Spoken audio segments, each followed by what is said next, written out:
Okay, I have some Marvel news, some good, some bad, somewhere in the middle for some bits of news. Also, Sony, give Spider-Man back to Marvel/Disney. Give it. Okay, so I'm actually going to start with Sony's Spider-Man, and that's probably going to take up maybe a third to almost a half of this video. I will try to put timestamps in the comment section down below, just in case you want to jump to the bit of news you're interested in. Also, I will be talking spoilers, leaks, rumors for Marvel in this video. So if you don't want any of that stuff, don't watch. Alright, so let's start with Sony's Spider-Man news, because you knew Sony couldn't help themselves and they were going to fuck up eventually. So first, Sony officially dubbed their universe, according to certain sources, Spider-Man Universe of Characters, which is just the stupidest fucking name. But then IGN came in saying, no, that's not right. We talked to our official sources and they said the real name is Sony Pictures Universe of Marvel Characters. Jesus Christ, could you add any more words in that title? Either one. Okay, Sony. MCU, Marvel Cinematic Universe. Very easy to say. Concise. Great. Even if you want to look at the DCEU. Yeah, I mean, maybe too many words that are necessary, but it still works. You gotta shorten that, okay? And I know I keep saying, hey, Sony, give Spider-Man to the MCU, give it to Disney, because obviously they're managing Marvel much better than any company has before. But then you go and look at the profits for 2019 for Sony, and Spider-Man 2, Spider-Man Far From Home, was their most profitable movie. So, of course, they're not going to get rid of Spider-Man anytime soon, because they're getting that hot money. And it's their most money-making franchise. Especially when you then look at Fox and Dark Phoenix and how it was their worst loss in 2019. They lost $133 million on Dark Phoenix. So I feel like Sony looks at Fox and goes, yeah, it could be as bad as you guys. But it's not. We're still making money, so we're just gonna suck Spider-Man dry till it's a dead dry husk, and we are forced to give it over to Disney. Interestingly, there are rumors for Spider-Man 3 and what the title will be, and there's been a lot of speculation and a lot of different sources that are saying it will have home in the title, just like Spider-Man 2 had Far From Home. Now, the biggest and most credible leak so far, and I do want to keep doing my air quotations, is it's going to be Spider-Man 3 Homesick. I feel like that one makes the most sense since Spider-Man's identity has been leaked and people think he's a murderer, so Peter Parker, he's homesick. He can't go home because people now know who he is.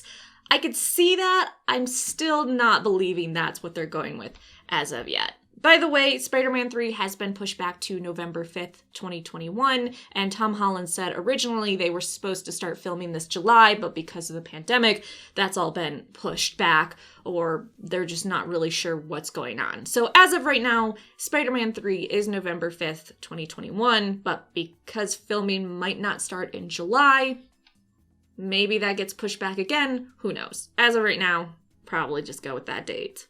In fun news, Michael Mando said that he loves Spider-Man and playing Scorpion in Homecoming, and he can't say whether he's in Spider-Man 3 yet or not, but he would love to.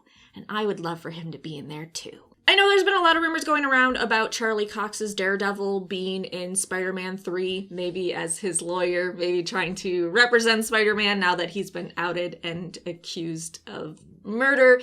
Charlie Cox was asked this, and he said, that's complete news to me. If there is Daredevil in Spider-Man 3, they're not going with me. I haven't been asked to do it. I would love to do it if they want to come and ask me. Absolutely, I'd love to play Daredevil again.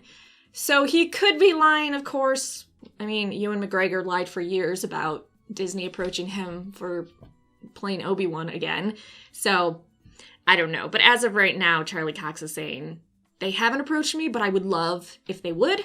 And I would love to play Daredevil again, even if it's a cameo or playing Spider-Man's lawyer in Spider-Man 3. So, cross our fingers. Lastly, in Spider-Man Sony news, Spider-Man Into the Spider-Verse 2 is delayed to October 7th, 2022. Okay, now I want to go into the MCU first. I want to just talk about the schedule change for the movies because there's been a lot of shuffling around due to the pandemic. So Black Widow is now coming out November 6th of this year, and then for 2021 we have the Eternals coming out on February 12th, Legend of the Ten Rings on May 7th, Spider-Man 3, I already said November 5th, then we go to 2022, we have Thor, Love and Thunder, February 11th, Doctor Strange and the Multiverse of Madness, Black Panther 2 on May 6th, and Captain Marvel on July 8th. Of course, we also have some films that are untitled so far, and we don't know what they are, though certainly we all have our guesses. But speaking of Thor, Love and Thunder coming out next February 11th, I want to talk about some rumors, leaks, spoilers, interviews for that really quick. First, Chris Hemsworth is praising Thor, Love and Thunder as one of the best scripts he's read in years, and that it's Taiki at his most extreme and at his best. With Waititi himself saying on the positive side of the pandemic, it's causing Thor 4 release date to be delayed, which means he has more time to write a better script. And most projects, especially in the MCU, are a bit rushed, so he has more time to tweak it more and make it as good as possible. Oh, by the way, there is a rumor going around that Heimdall will be resurrected or reincarnated in Thor, Love and Thunder, and they're casting a 10, 11-year-old to play him. It makes sense. Ragnarok was all about rebirth, so him coming back wouldn't be anything new after dying. There's also a rumor, shocker, that Loki will be in Thor, Love and Thunder. Loki in a Thor movie? Surprise, I guess. Hey, do you miss Thanos? Do you wish you could see that big purple bastard again? Good news. We're being told we'll probably see him within a year. So Jim Starlin, the Marvel creator behind Thanos, thinks that Thanos will be back within a year, which has helped quite a bit because he said, quote, "They made a shit load of money off this guy." And you know how much Disney loves money. By the way, he let it slip that young Thanos will be in the Eternals movie, which takes place over thousands of years. So it makes sense, but I don't know if he was supposed to reveal that. And he did. So look out for young Thanos in the Eternals movie. In case you're gunning for the Russo brothers to direct another Marvel film, they shared that they talk with Kevin Feige, head of Marvel, and Marvel Studios co-president Lou all the time, mostly due to them all being friends, but they confirm they constantly talk about new projects at Marvel. And here's the intriguing part, they said they have ideas for Robert Downey Jr., Chris Evans, Chris Hemsworth, and even Tom Holland. And Robert Downey Jr., in response to them saying that, said, "The people will move us towards what they want." So if you were bummed out that you were never going to see Robert Downey Jr. again as Iron Man, it might happen.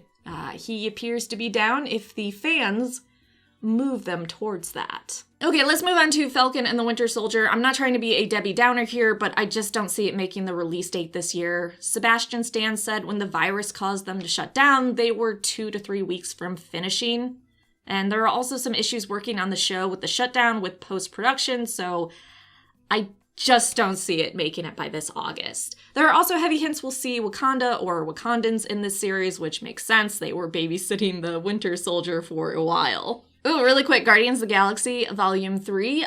You might see these two characters again. They seem to think they'll be back at some point. Maybe not in Guardians of the Galaxy Volume 3, but somewhere else in a MCU movie, so keep your eyes open. Oh hey, do you want to feel cheated really quick? I feel cheated, so I want to share this with you so you feel cheated. Doctor Strange was going to wear the Iron Man suit, and Tony got Strange's cloak in one version of these scenes, but they had to cut it for time. Bitches. Lastly, I want to talk about Ryan Reynolds talking about Deadpool 3. So he said, "I don't feel like an insider at all. I think once I'm more intimate with it, if we get to make Deadpool 3, when we get to make Deadpool 3, I'll probably have a better perspective on that. But I'm a huge fan of Marvel and how they make movies. So when Disney bought Fox, I only saw that as a good thing. Deadpool hopefully being allowed to play in that sandbox. I think it's just a win for everyone involved. But we'll certainly see." Here's the thing. Now that Disney does have Fox, and now they do have Deadpool's so meta, Ryan Reynolds could still play it in the MCU and even make little quips about being in a different verse. It'd be awesome. Don't fuck this up, Disney. So, okay, there's your Marvel news. Come back for more Marvel news.